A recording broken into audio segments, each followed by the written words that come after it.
Damas y caballeros, ya tenemos en nuestro estudio, hoy es precisamente jueves 16 de octubre del 2025, mes morado, son las 2 de la tarde con 56 minutos y en esta ocasión, damas y caballeros, tenemos a Juan José Muñico, más conocido como J. Maelo, líder del colectivo La Resistencia.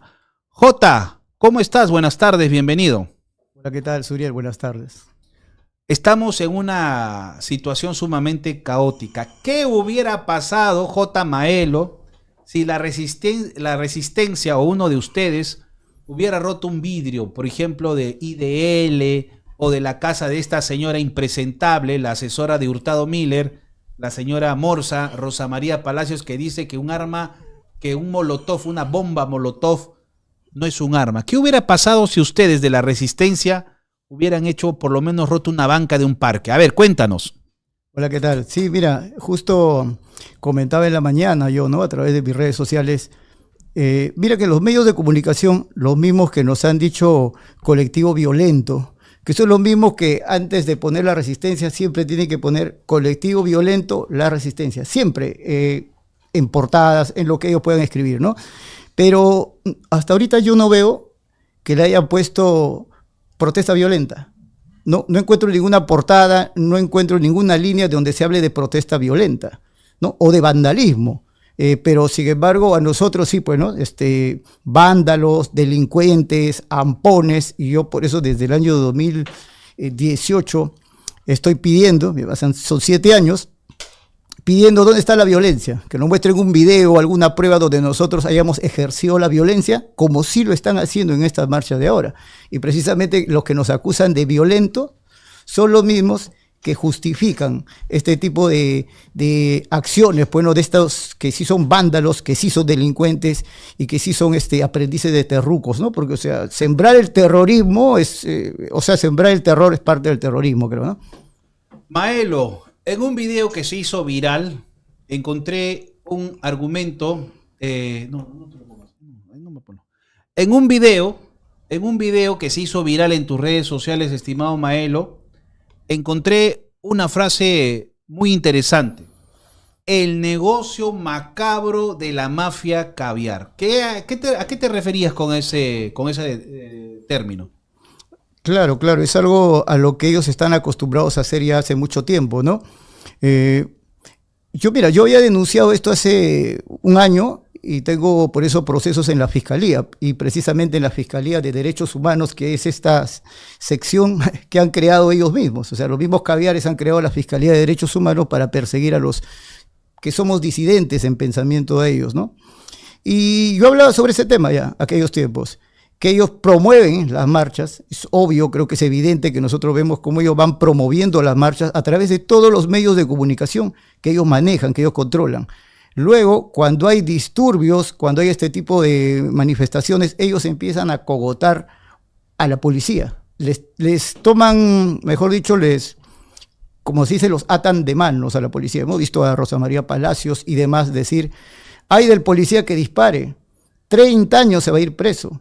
Miren dónde está Fujimori, decían cuando aquellos tiempos todavía Fujimori estaba vivo, pero estaba preso, ¿no? Miren dónde está Fujimori, miren dónde está Urresti, miren lo que le pasó a Rivero Lazo. Empiezan a amenazar de esa manera a los policías. Entonces hemos visto cómo los policías ayer, por ejemplo, no usaban su arma de reglamento. Creo que somos el único país donde las fuerzas del orden tienen miedo a usar sus armas de reglamento.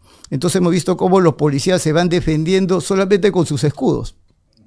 Luego ellos van promoviendo las violencias.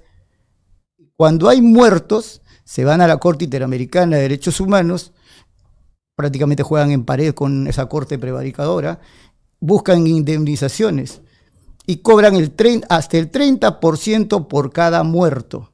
Es decir, si nosotros hacemos este tipo de manifestaciones como la que vimos ayer para capturar el poder o recapturar el poder, y les funciona como les funcionó con Merino, bien, ganamos.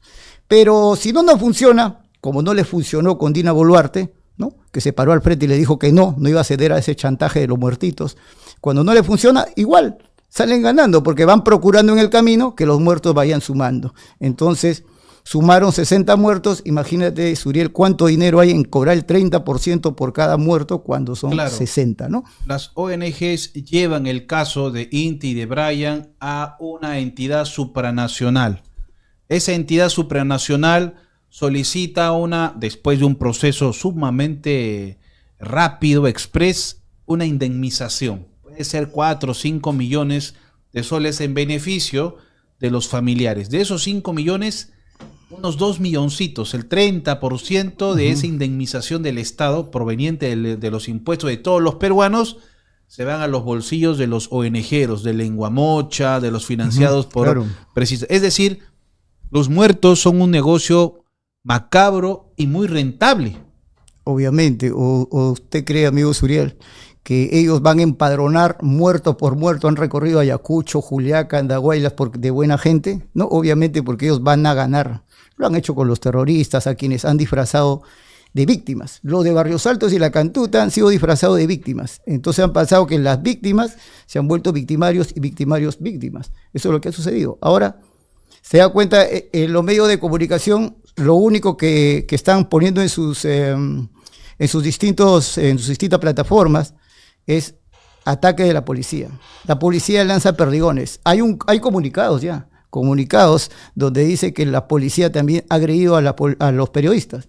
Pero cuando nosotros nos damos cuenta de dónde vienen esos comunicados, son de entidades que los caviares mismos crean precisamente para este tipo de situaciones. Se dan respaldo entre ellos mismos creando instituciones para este tipo de situaciones como pasó ayer, ¿no? Estas manifestaciones, según tu juicio y tu experiencia en marchas y manifestaciones, económicamente, valga la redundancia, ¿están siendo financiadas por alguna ONG, alguna fundación? ¿Se está utilizando el dinero que proviene del extranjero, canalizado por el APSI, para promover estas marchas? A mí no me queda ninguna duda, amigo Suriel. Creo que lo que sucede ahora, lo que sucedió en la época de Inti Brian también sucedió en Chile, ¿no? O sea, es el mismo accionar y ahora, más que todo, ¿no? Lo que ha sucedido esta semana con lo que pasó ayer, es el calco y copia de lo que pasó el año 2020. Los mismos actorcetes, ¿no? Los mismos que estuvieron de la mano de la delincuente Susana Villarán. ¿Por qué estos actores zurdos, ¿no? Machín, Aldo Miyachiro, hay un tal Civile, Lucho Cáceres, ¿por qué casi todos los actorcillos de cuarta, porque no han ganado ningún premio internacional y tampoco son convocados a novelas internacionales ni películas extranjeras, aquí nomás hacen sus estupideces en Barranco, en una estación de por ahí? ¿Por qué todos estos son rojos y caviares y algunos incluso hasta protucos? Era una buena pregunta, ¿no? Es cierto, ¿eh? Y aparte también hay argollas en ese tipo de cosas. O sea, conozco amigos que son músicos, pero no pertenecen a esa argolla, los van apartando de las escenas, ¿no? Por ejemplo, hay una marca que quiere hacer un concierto en la playa, eso me lo contaron. Entonces, si tú no tienes el pensamiento que tienen ellos, te apartan. No entras pues a tocar en ese evento, entonces obviamente no vas a ganar nada. Tienes tú que pensar como ellos, por eso en sus eventos ellos procuran decir Fujimori nunca más, Keiko nunca más. Hemos visto los eventos donde se ponen a gritar eso, ¿no? Tú tienes que ser de ellos para poder entrar a la argolla y así tener una cofradía, trabajo. es como, claro, bueno, es una mafia, ¿no? Claro, los artistas y actores que no son de ellos, pues obviamente son relegados, los músicos también, eso lo hemos visto ya de hace mucho tiempo. Lo que quería comentar, amigo Suriel, viniendo, te escuchaba, yo comparto mucho contigo. Mira, acá seguramente hay muchos que por militancia política no van a decir lo que yo voy a decir y lo que mucha gente piensa, ¿no? Nosotros debemos también tener en cuenta que lo que sucedió ayer y lo que podría suceder en estos días. Ya encontraron a su Inti, ahora falta su Brian y su Brittany. Así es. Entonces todo lo que podría suceder también es culpa de la bancada, se supone, de derecha. No hay que mirar tanto tampoco a los personajes como sucede Flor Pablo, a los actores y a los medios de comunicación, porque la gente de derecha, esas bancadas, fueron los que le abrieron la puerta para que estos señores entren por la puerta y por la ventana y traga luz, para hacer lo que están haciendo. Ellos fueron. Justamente lo que yo les decía es que cuando tú a una hiena le muestras sangre, le muestras una herida abierta, la hiena no va a decir, ya te hice un daño, me voy. Claro. Al contrario, muestras debilidad y lo que hacen es lo que pasó ayer. Así es. Porque eso lo que pasó ayer nunca pasó. Y esta gente que salió a marchar sabía muy bien que a Dina Boluarte no le interesaba 10 muertos más, 20 muertos más, 30 muertos más. Igual Dina va a ir a la cárcel por ese tema. Sea o no sea responsable, va a ir. Porque la mafia caviar todavía tiene poder. Pero la única que les iba a parar el macho era Dina. A ella no le importaba 100 muertos más. Igual ella se iba a quedar hasta el 28. Pues no dijo que se iba a bañar en manteca. Así es.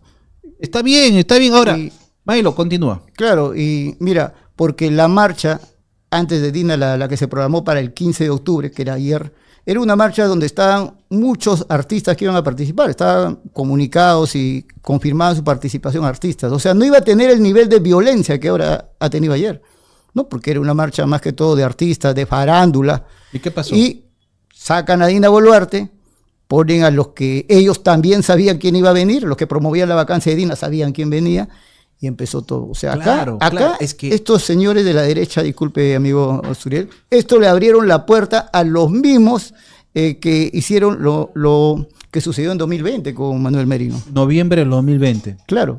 Pero ¿tú crees, J. Maelo, que el Congreso se mostró débil, vulnerable, cabizbajo al vacar a Dina Boluarte por un tiroteo? Porque es increíble que hayan muerto 5.000 personas por la inseguridad pública desde el 7 de diciembre del 2022 hasta el jueves pasado, cuando fue vacada Dina, y nunca nadie la vacó a Dina.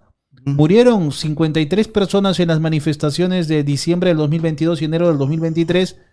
53 dicen, extraoficialmente hay 116 fallecidos en completo. Nunca la vacaron. Y por un tiroteo la sacaron. ¿Qué pasó con este Congreso? Se acobardaron, y más que todo, esto son cálculos políticos, ya vienen las elecciones. Yo veo eso, mira, porque qué casualidad, ¿no? O se sacan a Santibáñez, que había desparasitado el Ministerio del Interior de Caviares, se sacan a Santibáñez con un atentado contra Armonía 10. Contra el ruso. Armonía 10. Ahora que tocaba, Aguamarina. Siempre vamos a los atentados con los más conocidos, con los más grandes. No vaya a ser que en estos próximos días haya otro atentado.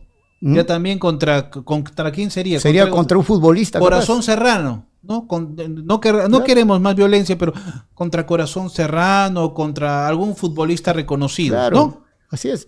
Porque mira, una cosa es que asesinen, no sé, pues a Juancito Pérez, el chofer, van a salir los choferes, los transportistas. Van a Paquita Ponce, la bodeguera, van a salir los bodegueros. Y otra cosa es que hayan la muerte sea pues o el atentado contra un grupo grande, ¿no? Como Aguamarina y en su momento Armonía 10. Eso mueve a todos, pues. Entonces, no sabemos lo que puede venir. Estamos con una mafia prácticamente que no tuvieron reparos en desaparecer a un testigo clave, como en el caso de Villarán. O sea, puede suceder aquí cualquier cosa. Yo desde esta trinchera periodística exhorto a que todos los demócratas y patriotas nos unamos. Y aunque, como ya lo dije, este señor José Gerí Oré es un aventurero, es un advenedizo, no lo conoce ni el gato, ha aparecido por arte de magia allí. Esta Patricia Lee va a tener que rendirle cuentas a la justicia en algún momento, incluso tiene una sentencia por peculado, me parece, cuando fue alcaldesa de Punta Negra.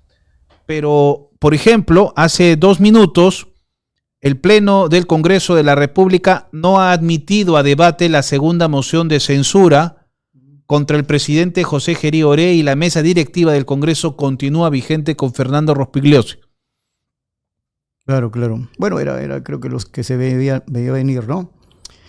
Y seguramente continuarán las manifestaciones, ¿no? Entonces yo le diría pues a los jóvenes, y a veces cuando puedo hacer transmisiones en vivo también les digo, que no le parece raro.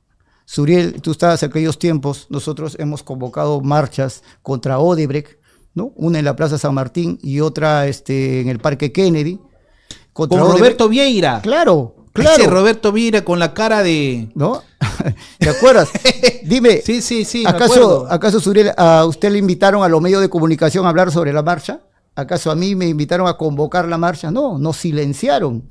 ¿Acaso las 2 marchas que hicimos, vinieron el Canal 4, el 5, el 7, el 12, todos los canales transmitieron la convocatoria nuestra? Pero lo más interesante de todo esto esta es la primera vez que yo conozco a J. Maelo Esta es la primera vez que lo veo en persona, lo estoy entrevistando aquí. Pero, Jota, a ti te han empapelado. ¿Cuántos procesos judiciales tienes, por ejemplo? ¿Tú alguna vez has roto un vidrio, has roto una cabeza, has tirado una piedra a un policía, has roto una banca, un farol, algo? Nada, Pero mira, me parece que tienes 400 procesos, ¿o estoy exagerando? no, tengo 24 carpetas fiscales en la, o sea, en la fiscalía, obviamente. ¿Y el monstruo? Imagínense, la gente... mira, me han puesto a Abimael de derecha en su momento. Pero te ¿no? lo juro, ni el monstruo de los pulpos tiene 24 carpetas fiscales. Cierto, de verdad. Ni el cojo mame. Ni el cojo mame. Ni Tatán. ¿Por qué te han puesto 24 carpetas fiscales? A ver, miren, o sea, si a estos señores que incitan a la violencia les hubiera pasado lo que me pasó a mí, estuvieran presos. A mí primero me ponían por las convocatorias que hacíamos contra Pedro Castillo, me enviaban documentos de Fiscalía de Prevención del Delito, donde se me decía que yo era responsable de todo lo que podría suceder en la marcha. Imagínense que eso le mandaran a Rosa María Palacios, mira lo que pasa. O sea, algo que ni siquiera ha pasado ya te están empapelando. Así es. Y ahí aparecen denuncias por hostigamiento, acoso, coacción, perturbación a la tranquilidad pública y lo rían en distintas dependencias fiscales, pues, no sea para tenerme pues yendo por acá y por allá a solucionar mis casos, ¿no? Y aparte tengo 3 querellas que son con IDL, o sea, aparte de las 24 carpetas fiscales tengo 3 querellas prácticamente por nada, por opinar, porque las querellas con IDL son por haber tuiteado. Pues, tú dijiste, ¿no?, que los de IDL eran defensores de terroristas. Claro, y se probó. Y a mí, yo digo, mira, hemos logrado probar en el proceso, pero ellos dicen que, ambos jueces dicen que yo tengo ánimo de difamar. Ya no les interesa que sea cierto lo que digo, sino que el mío es ánimo. Dice, ¿y tu abogado quién es? ¿Tu abogado quién es? Animus diffamandi. Mi abogada es Patricia Tubía. Han apelado esa decisión porque te sentenciaron a ti recientemente, ¿no? Claro, tengo 2 sentencias que le hicieron paralelamente con 10 días de intervalo. Pusieron una sentencia y la segunda salió. Perdóname, se corroboró fehacientemente como evidencias sólidas de que este Instituto de Defensa Legal de IDL, que no es periodista, ya bueno, eso lo vamos a hablar después, ha defendido terroristas. Tú has dicho que ha defendido terroristas. Así es. Y los jueces saben que IDL ha defendido terroristas y así te han sentenciado porque dice que cuando tú dices que ellos son defensores de terroristas, no lo dices de buen ánimo, lo dices con el ánimo de difamarlo. Así es. ¿Pero qué? ¿Decir la verdad es difamar? Eso es lo que yo dije pues en la última locución que tuve, que me permitieron, ¿no? Dije, me van a sentenciar por decir que el pasto es verde, porque me están sentenciando por decir la verdad. Y ellos saben por qué, porque incluso le hemos presentado sentencias del año 2022, donde sentencian a la terrorista Jenny Romero Coro, y su abogado era Carlos Rivera. Ahí el juez sí afirma que ella era terrorista, o sea, se confirma que sí han defendido terroristas. El caso de Juan Manuel Ferreira Quispe, autor del atentado en Tarata, defendido por IDL, logrando la conmutación de la pena, imagínense, del atentado en Tarata defendiéndolo. El caso del Frontón, hay pruebas de sobra, y pruebas pues de conocimiento público, y otra que hemos presentado documentos. ¿Y tú has averiguado? Bueno, igual el juez te sentenció, corroboraste todo eso y te sentenció. Claro, ya. Dime una cosa, ¿y tú has averiguado si ese juez ha sido capacitado por el IDL? Mira, hemos presentado con la... Es bien difícil averiguar eso. Creo que los periodistas pueden, porque mi abogada ha tratado de averiguar por su lado, no ha podido. Podría ser, pero te cuento que cuando yo he demandado a la ahora fallecido ya Jaime Chincha, nosotros también lo hemos querellado. Hemos querellado a Lorena Álvarez. ¿Por qué? ¿Qué te dijo Chincha? Chincha dijo que nosotros habíamos cogido palos de la Plaza San Martín y habíamos ido a agredir a una feria donde había niños, imagínate. Todo en el afán de querer pues meter la imagen de violencia. Pero realmente nunca mostró pruebas, no, solamente lo dijo por decir, ¿no? Y acá dice un chico, a Maelo lo empapelan porque es muy sano, es muy neutro. ¿Eso es verdad, Maelo? Neutro, no, nada que ver, yo tengo... No, ¿tú no sabes quién es Neutro? No. Es un streamer que es bien sanazo. Lo paran agarrando de Lorna. Creo que está con una chica que es cantante. No sé, creo, ¿no? Su vida privada no sé, pero parece que ya entiendo. Acá hay otro comentario que dice, si fuera tirapiedras y conspirador profesional ya tendría departamentos en Surco. Seguramente. Mira, si nosotros, la resistencia, hubiéramos ido, no a Keiko, por ejemplo, mis amigos, bueno, yo soy técnico metalúrgico, pero tengo amigos que seguramente estarían en ministerios ahorita poniendo sellos y ganando 15.000, 8.000 soles. Pero somos del lado contrario, pues, o sea, no somos de lo que precisamente son la izquierda o la caviarada. Maelo, ¿cuánto daño le ha hecho la vacancia contra Dina Boluarte, este Congreso? ¿Cuánto daño le ha hecho a la gobernabilidad? Uf, por eso te decía, Suriel, Dina ya se había parado al frente. Ya les había dicho que a mí... parado y sin polo. Claro, sin blusa sería en este caso, ¿no? A mí tus muertitos no me hacen nada. O sea, a los que están acostumbrados a chantajear con violencia, con Eso bombas, con piedras, con desmanes, con muertos, le dijo, conmigo no pasa nada. Y la marcha por eso se empezaron a diluir. Es cierto. ¿No? Tuvo en jaque a la caviarada. Lo tuvo ahí. Yo no he visto ningún presidente, ni candidato a la presidencia, ni siquiera ni Keiko, Piñera, nada, ni que Daniel Ortega, que se le paren nada, así de frente, ¿no? A estos caviares. Y la señora O sea, era un buen caballo. Un buen caballo. Buen caballo de carrera. Parece tema, no más que todo, ¿no? Parece frenar a la caviarada y llegar pues al menos a las elecciones sin que ellos logren capturar el poder. Pero yo no sé, la verdad. Esto hubiera sido, Suriel, solamente un simple berrinche de los mismos de siempre. Suriel, su gente, que siempre han presentado, creo, 6 mociones anteriores. Hubiera sido así nada más. 7, ¿no? Pero acá aparece pues Rafael López Aliaga. Mira lo que hace pues, ¿no? Es por conveniencia política. No les interesa el país a esos partidos. Entonces va, y él fue el que presenta la otra moción de vacancia, seguramente queriendo dejar en offside a los demás partidos políticos, y los demás entraron y la historia es conocida, ¿no? Ellos son los responsables. Pregunta, Maelo, ¿qué piensas sobre los albertistas de Alberto Fujimori? Yo pertenezco al ala albertista. Justo ayer me preguntaban también, en un enlace telefónico que tuve con Radio Sol del BRAE, donde me suelen llamar, y me preguntaban que por qué yo no estoy en Fuerza Popular y por qué yo he dicho que los de Fuerza Popular y los de Renovación Popular son los culpables de lo que estamos viviendo ahorita. Simplemente porque no todo fujimorista, amigo Suriel, es de Fuerza Popular. Yo soy el ejemplo, yo soy fujimorista, ¿ya? Y no todo lo de Fuerza Popular son fujimoristas. Esa es la realidad, ¿no? Y hay muchos albertistas que yo he conocido que en la campaña pasada se fueron para el lado de Rafael López Aliaga, porque siempre estuvieron desencantados con Keiko por el tema de la libertad de su papá. Keiko ha hecho lo mismo, ahora que tocamos este tema, no ha aprendido nada Keiko Fujimori.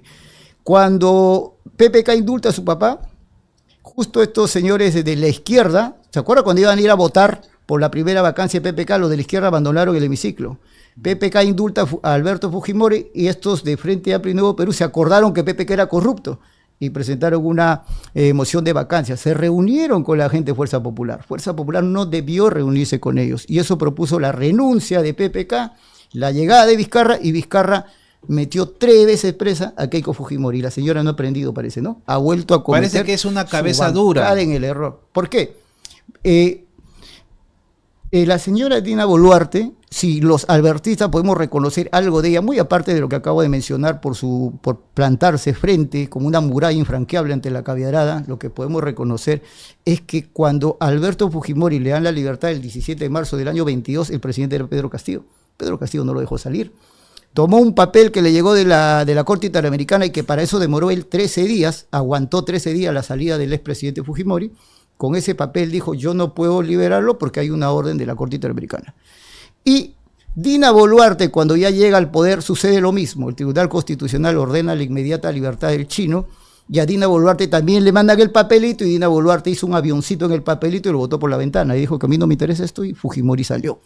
¿Se acuerda? Sí, sí. Y la Corte empezó a darse sus berrinches, y el canciller dijo que acá somos soberanos jurídicamente y acá no manejamos con nuestras leyes. Eso hizo Dina Boluarte. ¿Y qué hizo Keiko? ¿Cómo le pagó? Pero mira, además, Keiko es una persona que tiene que salir de la política. Esa señora presumiblemente es una sociópata. Mandó a morir a su papá a la cárcel. El 2017 obtuvo, no me importa cómo obtuvo precisamente el indulto humanitario en beneficio de su papá, pero la señora lo regresó para que su papá muera en la cárcel. Pisoteó la imagen de su mamá, la señora Susana Iguchi, y le cortó la cabeza a Dina Boluarte, la señora que le rindió honores. ¿Tú crees que si Vizcarra hubiera estado en el gobierno le hubiera rendido honores oficiales a Alberto Fujimori? ¿O Pedro Castillo? ¿O cualquiera de estos indigentes mentales? No. Dina Boluarte dijo, ok, le rindió todos los honores a Alberto Fujimori por la Constitución del 93, por el libre mercado, por pacificar el país. Y miles de personas, incluso le dio la sede del Museo Nacional, ¿verdad? Claro, claro, ahí fue la misa. Y mira cómo lo pagó. Imagínate. Imagínate, todos los fujimoristas le dieron la espalda porque, ¿sabes lo que creían? Era que los sectores indignados que rechazan a Dina, va a tener algunos votitos, va a alcanzar, tratar de conquistar y de engañarle a algunos incautos. No, los fujimoristas que odian, o en todo caso los peruanos que odian a Keiko y a Alberto, nunca van a votar por Fuerza Popular. Así es.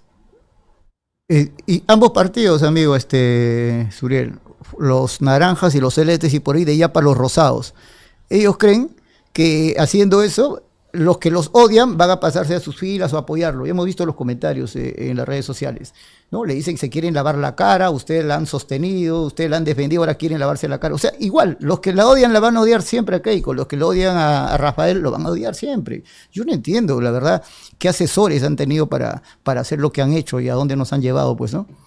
Maelo, una consulta. ¿Tú crees que el ataque así rapidito de Aguamarina o contra Aguamarina fue planificado por la mafia caviar? A mí no me queda duda, amigo, Suriel, la verdad que no. Mira, es una secuencia exacta. Marchas, te voy a hablar antes de lo que sucedió con el ruso. Marchas, luego hubo las marchas de los transportistas y ellos se reunieron con el gobierno. Y luego, como esto ya se iba diluyendo, aparece pues lo de Armonía 10, para mover a todos, pues, ¿no? A todos. Y justo muere el cantante Paul Flores y se bajan a Santibáñez. Otra vez, marchas, pero esta vez la generación 11, Z, disculpen. Luego aparece la marcha de los transportistas, el 6 de octubre. El 7 querían continuar, pero dialogaron con el gobierno y lo suspendieron. Y luego, ¿qué aparece? Aguamarina. No es exactamente la misma secuencia de lo que pasó hace poco y lo que pasó hace unas semanas, es lo mismo. Son gente que amigo Suriel, que han estado detrás del asesinato. A mí no me queda la duda también de desaparecer a este colaborador o aspirante colaborador, José Miguel Castro. Un corte de 23 centímetros, 4.5 de profundidad. ¿Quién se hace ese corte sin desvanecerse, Suriel? O sea, es esa gente. Entonces, cuando nosotros, tú has entrevistado a Gino Román, entonces cuando nosotros empezamos a ver el caso, nos damos cuenta que ¿a quién le conviene? Te escuché también hablar hace un momento. ¿A quién le conviene los muertos? ¿Al gobierno o al que se quiere traer abajo el gobierno? Y entonces nos damos cuenta que Gustavo Gorriti tiene un amigo, Leonardo Gleiser, traficante de armas, amigo de infancia, instructor de escuadrones de la muerte. No, qué casualidad, qué conveniente, ¿no? Ahora seguramente me va a querellar, también va a decir que le estoy diciendo asesino, pero lo que yo estoy diciendo es lo que yo estoy viendo, ¿no? Lo que estoy analizando. Según el periodista de investigación Gino Román, claro, Gino Román, cierto. Claro, dijo eso y que su hija Esther Gorriti trabaja con este señor. Entonces uno va viendo, ya esto ya parece preparado, ¿no? Asesinato tras asesinato. Ahora, Jota, ¿y estos jóvenes de la generación Z son realmente de la generación Z o de la generación zombie? De la generación zombie, de la generación de zánganos, no sé, la verdad, porque se dejan engañar tan fácil. Es lo que yo decía, Suriel, mira, yo hablaba también con algunos jóvenes de mi barrio que también querían salir a marchar. Y yo les digo, mira, ¿no les pareció raro, esto siempre lo digo, que el día lunes todos los medios de comunicación pusieron hashtag quédate en casa? Todos los medios de comunicación. El día martes vacan a Vizcarra y esos mismos medios de comunicación el día miércoles te dicen que salgas a marchar. El día lunes, el doctor Elmer Huertas dice que no bajes la guardia, que el virus es letal. El día martes vacan a Vizcarra y el día miércoles ese mismo doctor que te hablaba de un virus letal te dice que salgas a marchar porque el virus no contagia. Al menos, ¿no? Le digo a los jóvenes, al menos piensen eso. Piensen eso. ¿Por qué yo hacía marchas contra Vizcarra, contra Odebrecht y a mí los medios no me promovían las marchas? ¿Y por qué ahora a estos jóvenes sí los invitan, les promueven las marchas, les dan cobertura? Entonces hay que pensar un poco, le digo, ¿a quién le conviene todo este tipo de situaciones? Ahora, en estas marchas de la generación Z, que supuestamente son pues de jóvenes entre 17, 20, 22, hemos visto a personas de muchísima edad, septuagenarios, ¿no? Personas ya de avanzada edad que evidentemente tienen el legítimo derecho de protestar. Sin embargo, no son de la generación Z, por supuesto. Es generación ¿no? zoológico. ¿Será? Lo más increíble, Jota, es que estos ya marcharon en el pasado a favor de Susana Villarán, ¿no? Lucho Cáceres, Mónica Sánchez, Evelyn Ortiz. A estos sujetos, ¿qué les tendrías que decir?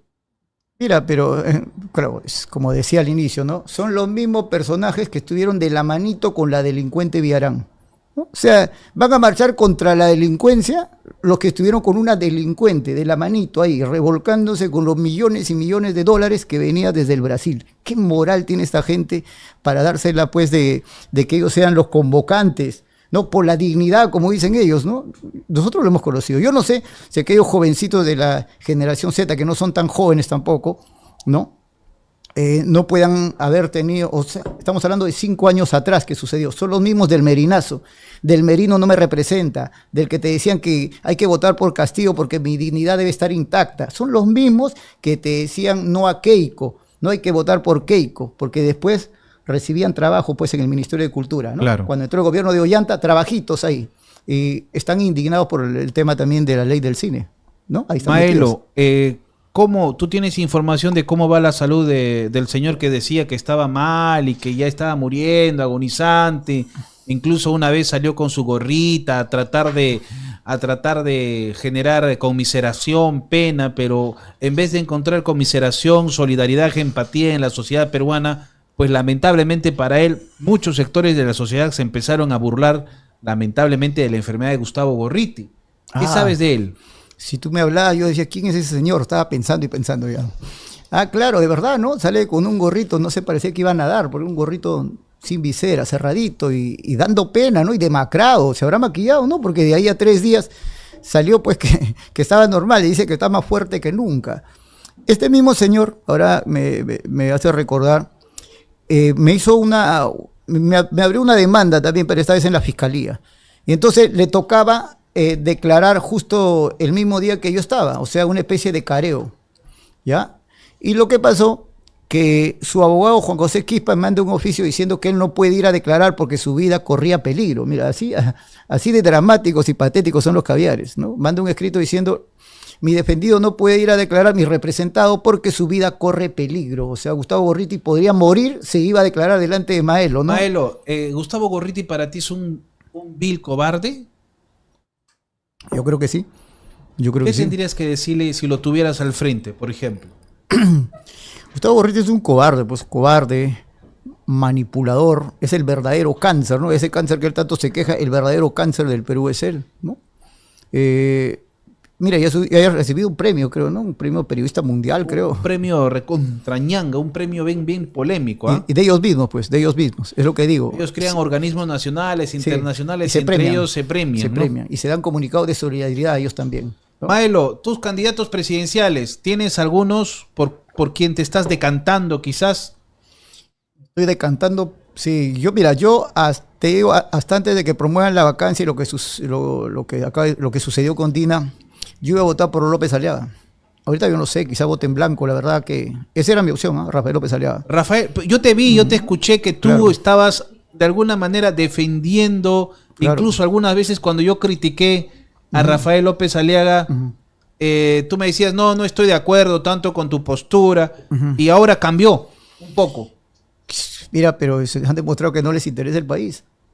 Se interesa ¿qué esperamos de un candidato y luego presidente que solamente ve conveniencias políticas, ¿no? Y lo digo no solamente por Rafael, estoy hablando también de los naranjas, que hay con Fujimori, de los rosados, Philip. Todos, ¿ah? O sea, no tienes candidato ahora, ni por Virgilio Acuña. No. Ah, ya, pero no. Virgilio está trayendo una buena propuesta, lo vamos a tener después de ti ahorita acá, por si acaso. Ya, entonces tendría que escucharlo, pero de repente voto por él. Ahora, ¿a quién jamás le darías tu voto? A ver, ¿a quién jamás? Obviamente a nadie de la izquierda. Pues es que mira, ahorita hay como 40 candidatos, creo que yo la verdad no los tengo a todos en el radar, ¿no? Pero eso sí, jamás votaría, por ejemplo, por una Flor Pablo, ¿no? Por una Susel Paredes, imagínate, pues una señora. Un Guillermo Bermejo. Un Antauro Humala. Imagínate. Mira, yo prefiero votar por Antauro, creo que antes que por ¿Sí? Susela. Sí, creo que sí. Mira, Ya te perdimos, Maelo. No, estoy haciendo una broma, pero mira, es que hay que tener cuidado, porque de repente de acá nos despertamos, Uriel, y tenemos a Flor Pablo de presidente. No, o a imposible. Susela, imagínate que Imposible. a la ministra. Mira, por eso yo dije, vamos a cambiar a un presidente, vamos a cambiar a un presidente acusado de ver, a un acusado de ver páginas pornográficas, creo que dicen, ¿no? Le acusan a Gerí, ¿no?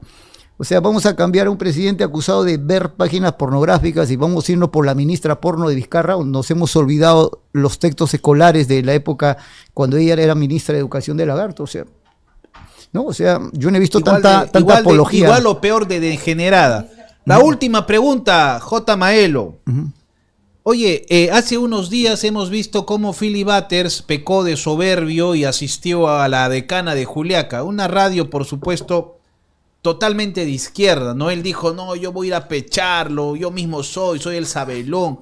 Me lo paseé a este sujeto mononeuronal de nombre Curwen, ¿no? El asalariado de Chicho Mome, no, yo puedo con todo, con Rosa María. Y se fue y prácticamente yo creo que acabó su carrera política. ¿Qué crees que pasó allí con Philly Butters? ¿Pecó de soberbio? Soberbio y de tonto también. ¿Cómo vas a ir a un lugar donde sabes que son agresivos y no simpatizan para nada con la derecha, seas el candidato que seas? No puedes ir solo, pues, ¿no? Al menos hubiera ido con sus militantes, con su gente. Pero se apagó todito también, ¿no? Se le pasó lo bocatán, porque yo he visto cuando lo encaraba ese periodista, que no vale la pena ni recordar el nombre, con sombrerito, que lo encaraba, le echaba bruta y achorada, el otro estaba como asustado, ¿no? Justamente ayer yo con Milagros hablaba sobre el comportamiento sociopático de algunos sujetos que se creen sabelones, bocones, cuando están en su hábitat, pero cuando se ven pues menoscabado y con alguien que está totalmente decidido a darte el golpetazo, el coñazo, pues inmediatamente bajan el perfil. Lo mismo pasó con Rafael López Aliaga, por ejemplo, cuando fue al programa de Cecilia García. ¿No? Rafael es siempre bocón, oye, que tú, que melero, a todos. Pero con Cecilia García se bajoneó.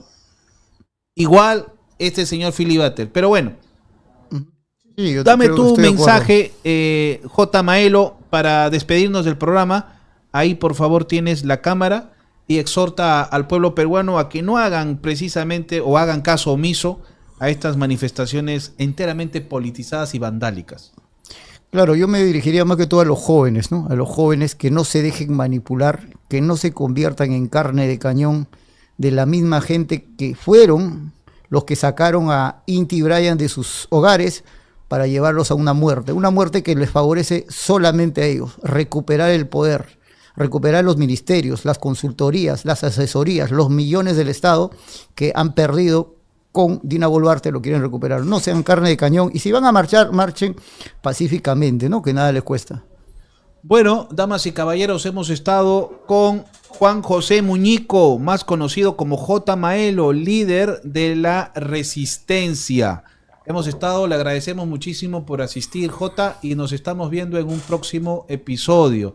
En este momento nos vamos a una breve pausa, una pausa.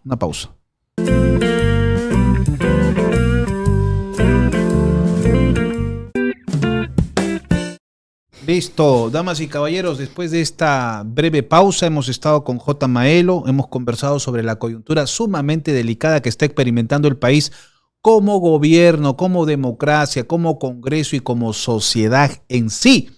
Ahora nos toca entrevistar a un precandidato presidencial. Todavía no se ha definido en las internas de ningún movimiento político, partido político, quién va a ser el rostro principal.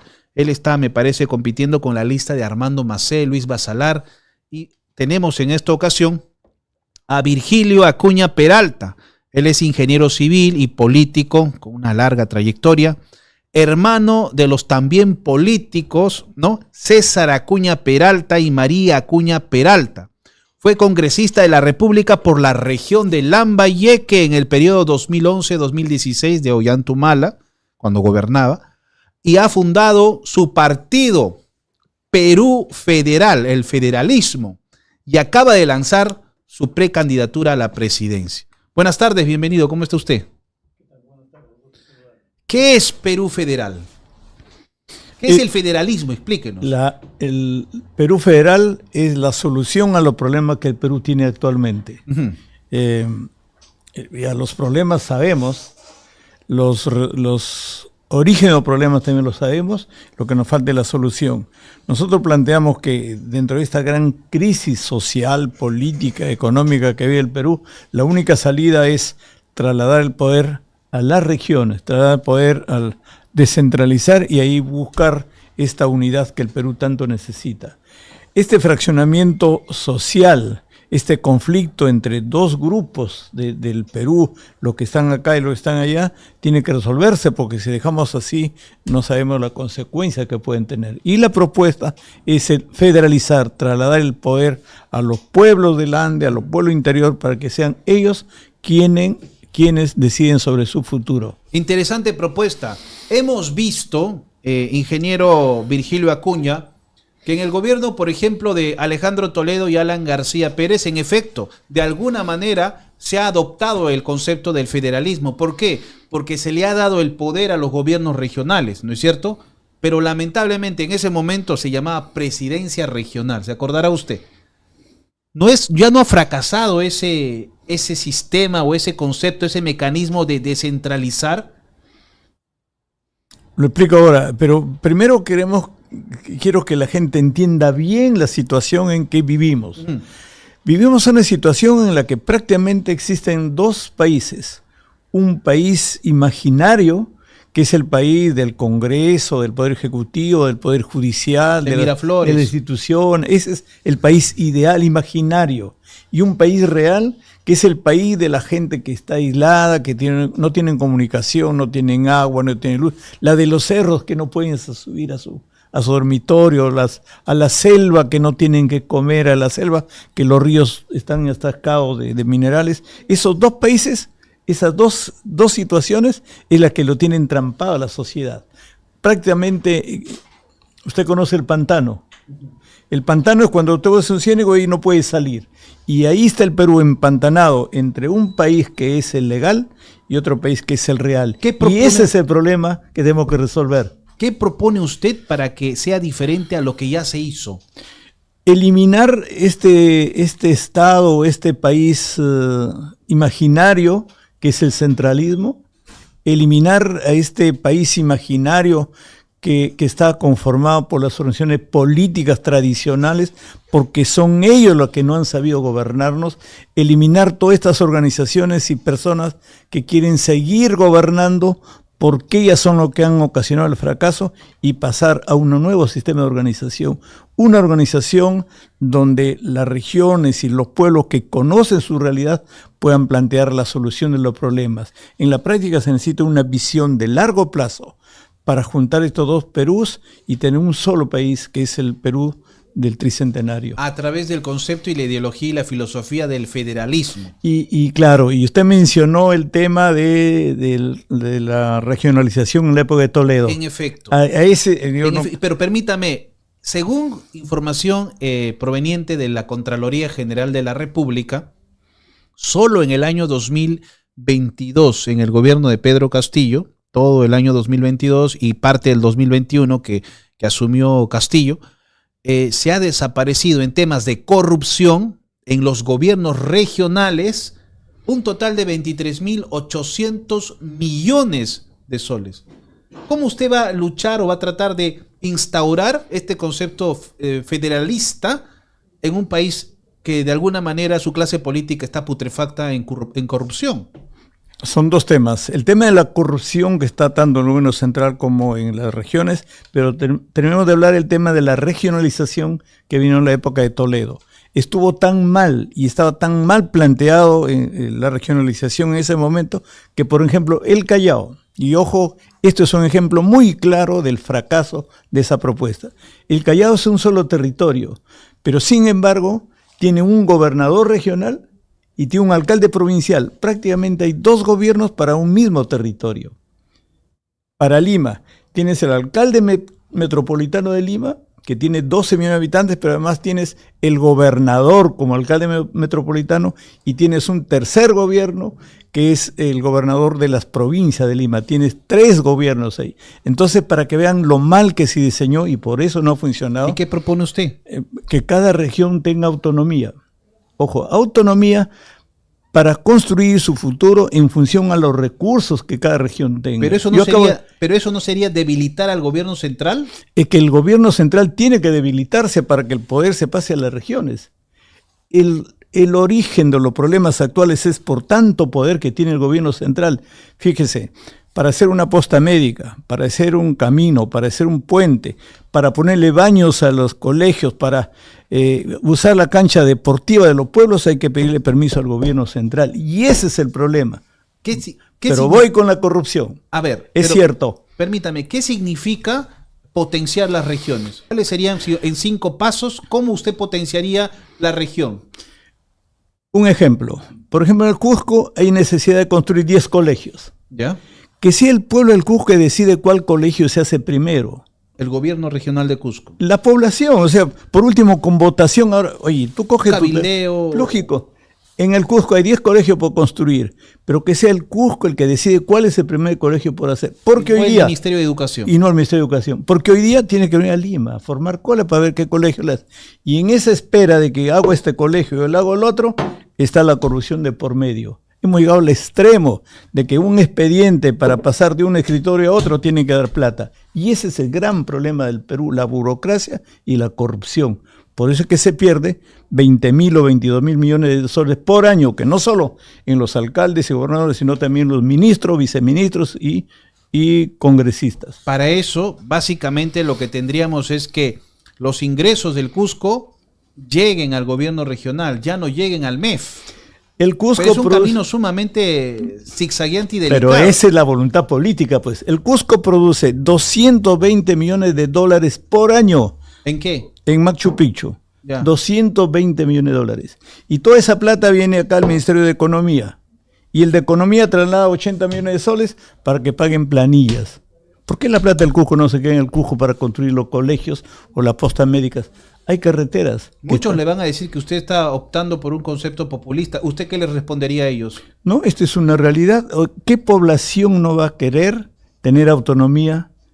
Dígame, no quiero decirlo, en el hogar del vecino, ¿quién decide? ¿El vecino o decide el dueño de la casa? Es el dueño de la casa.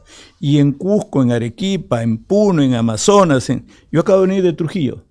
¿Y qué haría usted? Perdón, acabo de venir de Trujillo. Ya. Está Cemento Pacasmayo, que los recursos naturales son de Trujillo. ¿Y dónde va la utilidad de Cemento Pacasmayo? Va acá al Ministerio de Economía.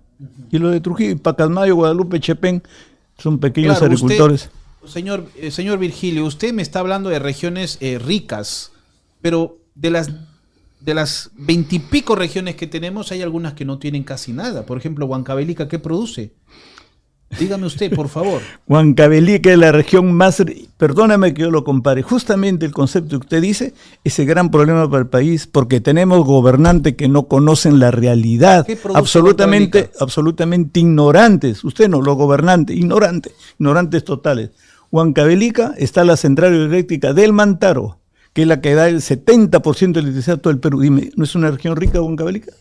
Si tiene el 70% de energía según eléctrica. El INAI, Huancavelica Huancavelica es una ciudad, una población que tiene pues una tasa elevadísima de tuberculosis, elevadísima de anemia y es la más pobre del país, ¿de acuerdo? Siendo la más rica en energía eléctrica.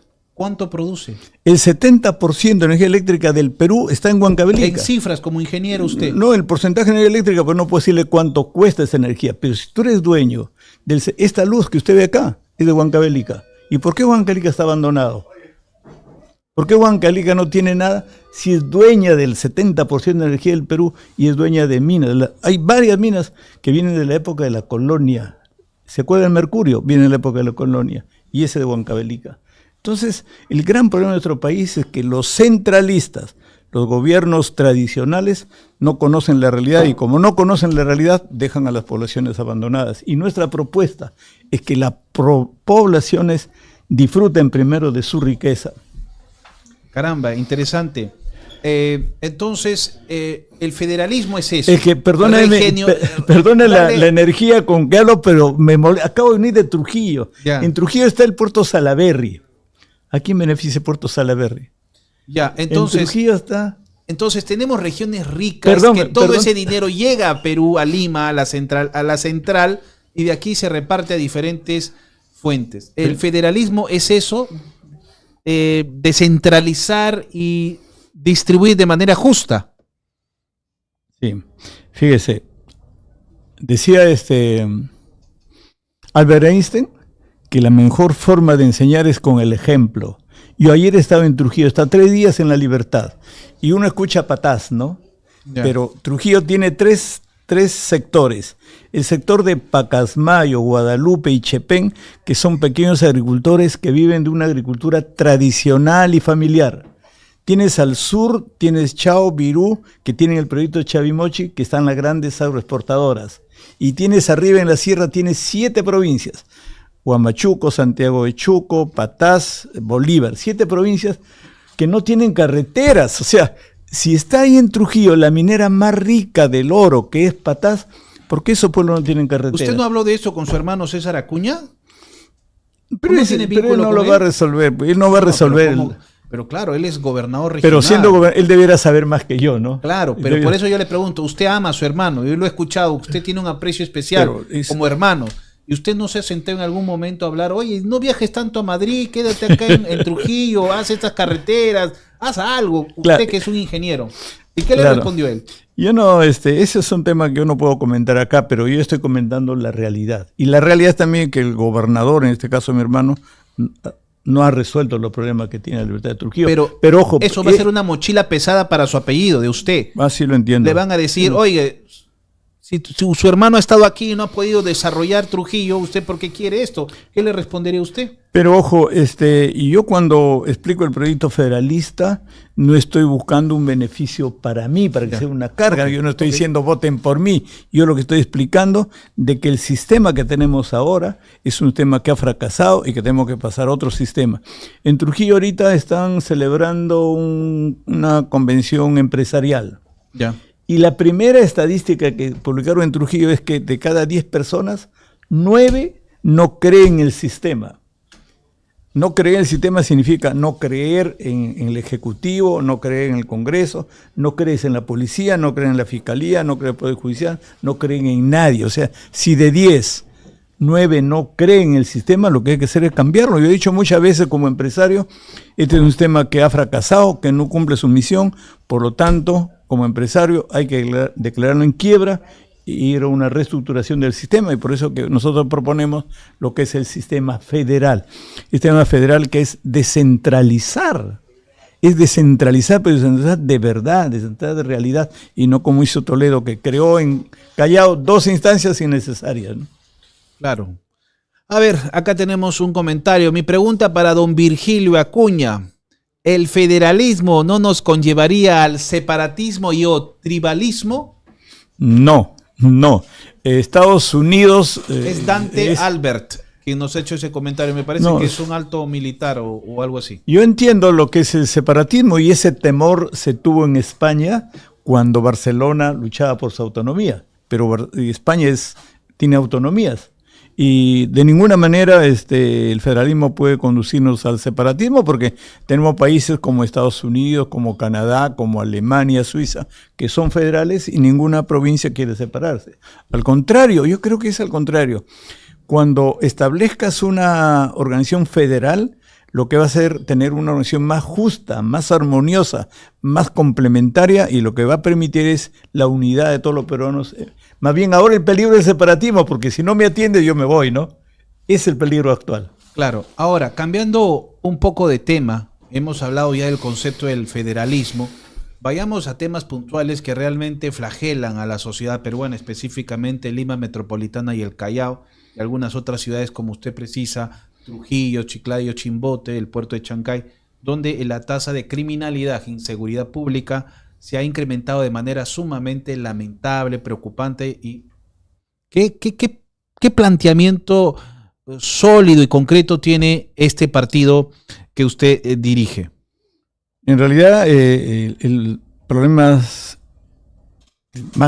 más angustiante de la actualidad es la inseguridad. Pero no dejemos también de pensar que el problema actual es el sistema es la minería, es la productividad, porque no hay trabajo, no podemos avanzar. Y otro problema adicional que poca gente lo trama es el problema financiero. Señores, hay cerca de 9 millones de compatriotas que están jodidos por el sistema financiero, cuando el banco te presta 100 soles y te cobra 100% de interés. Ese también es un gran problema que tenemos que enfrentarlo. Lo que pasa es que ahora te distraes en la inseguridad y el problema financiero que está ahorcando 8 millones. Pero la propuesta de la inseguridad. Ajá, la pregunta es, ¿qué plan viable tiene usted para mejorar ese tema? No soy yo como Virgilio Acuña, es el proyecto federalista. El proyecto establece un sistema nacional de inteligencia que pueda alimentar de inteligencia a todas las regiones y que cada región tenga plena autonomía para armar su sistema de seguridad. Puno tendrá su propio sistema de seguridad, pero alimentado por el sistema de inteligencia. Piura tendrá su propio sistema de seguridad, pero orientado por un sistema de inteligencia como lo tienen los grandes países del mundo. Porque uno de los grandes... ¿Qué sería una policía regional? No, un sistema nacional de inteligencia. Y luego cada región puede ser ronda campesina, policía, ejército, lo que quiera. Pero cada región tiene que armar un sistema de seguridad. Porque es imposible que de acá un ministro del Interior pueda asegurar todo el Perú. Es absolutamente imposible. Déjalo de Cajamarca. Los de Cajamarca con sus chicotes se arreglan y ponen orden en toda la inseguridad. Dejo a los de Puno con sus rondas campesinas arreglan el tema de la inseguridad. Pero no es un poquito precario pero hay que darle por eso continuar con ese sistema de rondas. O sea, eso no he visto en ningún país, ni en Haití he visto eso, creo. No sé, pero en Puno no hay inseguridad. En Puno con su ronda campesina cuidan todo. Es así. En Cajamarca sacan su chicote y a cada uno lo ponen en orden. Pero previamente tenemos que hacer funcionar el Sistema Nacional de Inteligencia. Claro, ahora. Porque fíjense ahora, el Ejército tiene el Sistema Nacional de Inteligencia, la Policía tiene el Sistema Nacional de Inteligencia, la FAP tiene el Sistema Nacional de Inteligencia, la Marina tiene el Sistema Nacional de Inteligencia. ¿Y por qué no hacen nada? ¿Por qué el Sistema de Inteligencia no avanza en prevenir los delitos? Habiendo 4 sistemas de inteligencia, ¿por qué simplemente no hay una visión de los gobernantes para organizar un Estado tan grande como es el Perú? A ver, ahora, hablando de Trujillo, Trujillo, esta ciudad bella que está al norte de nuestro país, en algún momento logró respirar cierta tranquilidad, cierta paz, y se convirtió incluso en ejemplo de pacificación en muchos aspectos.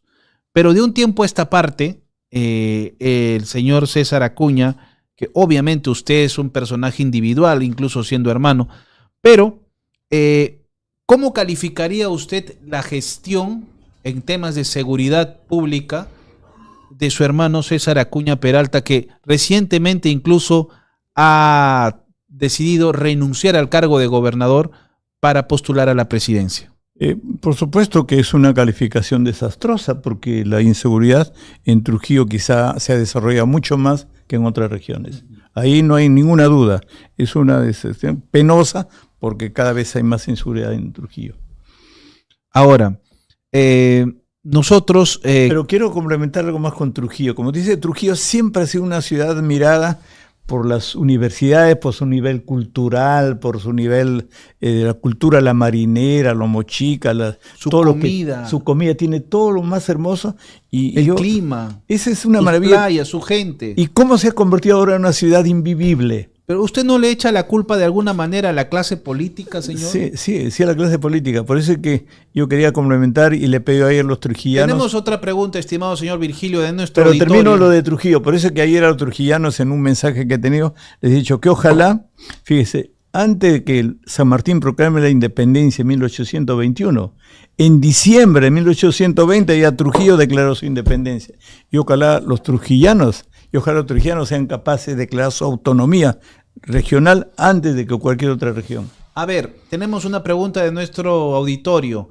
Dante dice, señor don Virgilio, ¿cómo atendería usted los casos de los hermanos, policías, militares y civiles injustamente enjuiciados por abatir terroristas y delincuentes? Supongo que cada caso es un caso distinto. O sea, no podemos generalizar, así como yo pido muchísimas veces que no generalicen la actitud de mi hermano conmigo, mis otros hermanos, igual en el caso de los militares, los policías, la gente que ha tenido problemas o que está acusado por algo, será la justicia, y es lo más importante en el Perú, la independencia de poderes. Será el Poder Judicial, será la Fiscalía lo que determina la situación de cada militar, de cada policía. Y tal vez esto sirve para aclarar un tema.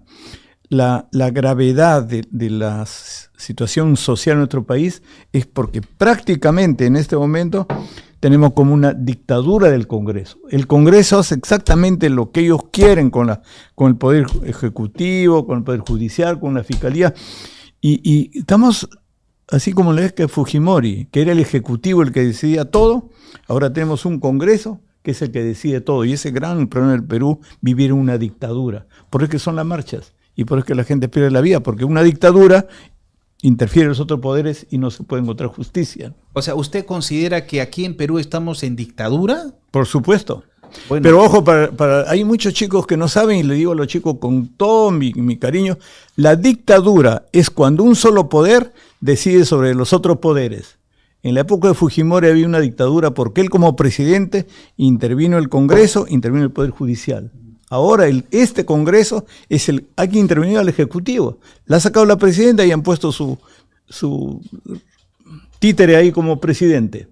Interviene en el Poder Judicial en la Fiscalía. Por eso que yo insisto que estamos en una dictadura, porque es el Congreso que está manejando todo el Perú. Y eso... Sin embargo, yo creo, y permítame interrumpirle, señor Virgilio, que es una lectura enteramente equivocada. Porque acá en dictadura yo no podría, por ejemplo, criticar ácidamente a la señora Dina Boluarte, al señor Fernando Rospigliosi, a Keiko Fujimori, denunciar a los policías. Entonces yo creo que la dictadura tiene un concepto principal, que es la libertad de expresión y la libertad de tránsito. Entonces en el Perú creo que absolutamente todo. De lo contrario, si estaríamos en dictadura, ayer no hubieran salido a protestar. Por ejemplo, no hay protestas en Cuba, no hay protestas en Nicaragua, no hay protestas en Venezuela, porque inmediatamente ocurre, bueno, ni siquiera hay iniciativas. Ahora, yo lo que sí creo es que hay abuso de poder de algunos sectores, y siempre lo hubo y siempre habrá. Entonces yo creo que es una equivocación, una lectura equivocada, basada posiblemente en una narrativa que se ha ido apuntalando en los últimos días con el objeto de argumentar, ¿no es cierto?, de que es importante salir a protestar. Es importante definir qué significa dictadura. La dictadura es una expresión donde un poder es el que ejerce poder sobre todos los otros sistemas. ¿Estamos de acuerdo ahí o no? ¿Qué es una dictadura? Cuando hay un dictador que toma por asalto el poder. En este caso, José Gerí Oreb, al ser un aventurero, un advenedizo, lo que usted quiera, señor Virgilio, ha sido puesto por una sucesión constitucional. A través de un abuso de poder del Congreso, le doy la razón a usted. Es la dictadura. Pero hay un marco constitucional. Cuando hay dictadura, señor Virgilio, se rompe el marco constitucional. Y en este caso no se ha roto, es una sucesión. Entonces hay que entender un poco los conceptos jurídicos y constitucionales para de alguna manera catalogar como dictadura. No he visto a ningún otro país que haya dicho que en el Perú hay dictadura. La OEA, la ONU, la Corte, todos están tranquilos. Y eso que son contrarios a los intereses de Perú, porque siempre han fallado en beneficio precisamente de los terroristas. Cuando usted tiene una persona o un poder que decide sobre los otros, eso es la dictadura. Yo insisto que estamos en el Perú una dictadura porque es el poder del Congreso. Lo que hace es invadir los otros poderes y no hay la libertad para hacer justicia y no hay la libertad para operar como ejecutivo. Lo que yo sí creo que el Congreso es un Congreso abusivo, matonesco, y en muchas ocasiones se equivoca de manera garrafal. Bueno, sea cualquiera la definición, usted tiene su definición, mi definición, pero sea cualquiera, lo cierto es que tenemos una sociedad absolutamente fragmentada, lo cierto es que tenemos una sociedad empantanada en grupos políticos, y tenemos una sociedad que necesita salir adelante. Y ese salir adelante significa terminar con un sistema que es el responsable. El sistema centralista es el responsable para esta situación. ¿Por qué el sistema centralista? ¿Centralista o federalista? No, el sistema centralista actual. El que ocasiona toda esta erosión social. Es porque dicta normas equivocadas. El sistema centralista es la que ¿Cuál es una de las normas equivocadas, por ejemplo, que este Congreso ha promovido? Por ejemplo, proteger, hay 6 o 7 normas equivocadas que este Congreso ha promovido para proteger la delincuencia. ¿Cuáles, Y le digo ahora todas las leyes la ley que debilita los colaboradores eficaces. La ley que evita que las organizaciones políticas sean señaladas como organizaciones criminales.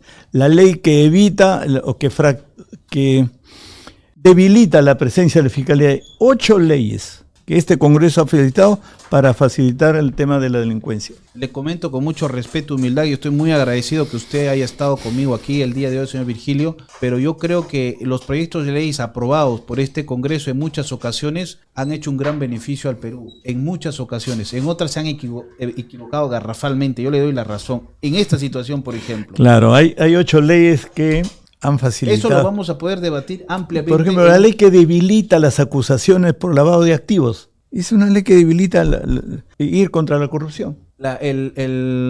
¿Cómo es que se llama eso? Dominio, Predominio. Ese facilita la corrupción. Pero, claro, pero también había una mafia dentro del Ministerio Público que utilizaba esos bienes y esos autos y se los revendía uno a uno para de alguna manera apropiarse de algo que no les venía de ellos.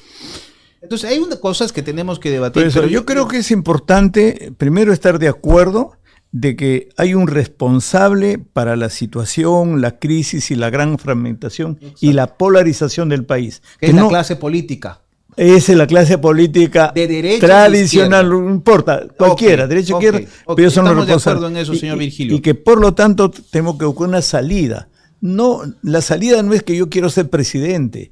Porque ahorita tenemos organizaciones políticas como Acción Popular, Renovación, Avanza País, APP, que lo único que quieren es yo quiero ser presidente, pero ¿cuál es su propuesta? Lo importante es tener una propuesta para salir de este empantanamiento que nos encontramos. Dos últimas preguntas. ¿Antauro Humala todavía está en sus filas o ya se fue a otro partido? Porque ese señor ya lo he visto como en 11 partidos, ¿ah? No sé qué pasa con Antauro, no sé si está bien, lo he visto en 11 partidos. Seguro. Y me he enterado que está en su partido, en su lista también, creo. No está. ¿Cómo es? No, Antauro no está en nuestra organización. Antauro tiene su... Ya se fue ya. Ya se fue, no está con nosotros y nada más. Entonces ya será el número 12, entonces. Será el número 12. Yo siempre me pregunto, porque yo los conozco a Antauro, yo me pregunto, ¿y este hombre que se vende como el gran salvador del Perú, por qué ningún partido político lo recibe, no? ¿Por qué cree usted? No sé, pues, tío, esa es la pregunta. Ahora, usted, la última pregunta, ¿ha deslindado de su hermana, María Acuña?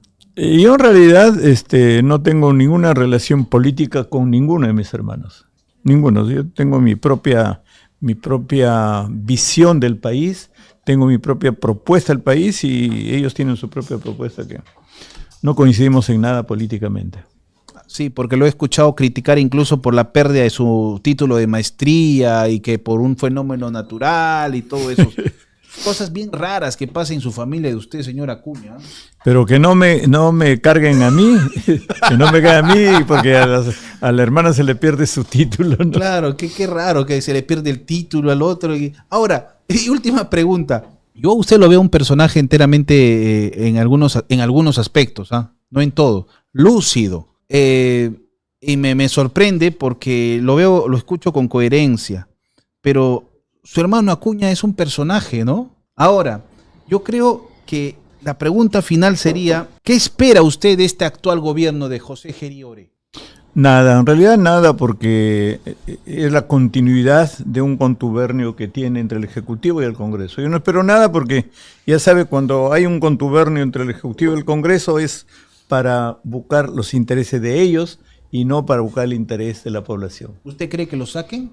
¿Va a haber más marchas? Yo creo que en términos racionales, no por la mar, en términos racionales, el Congreso no debía decir nada. Yo he sido congresista.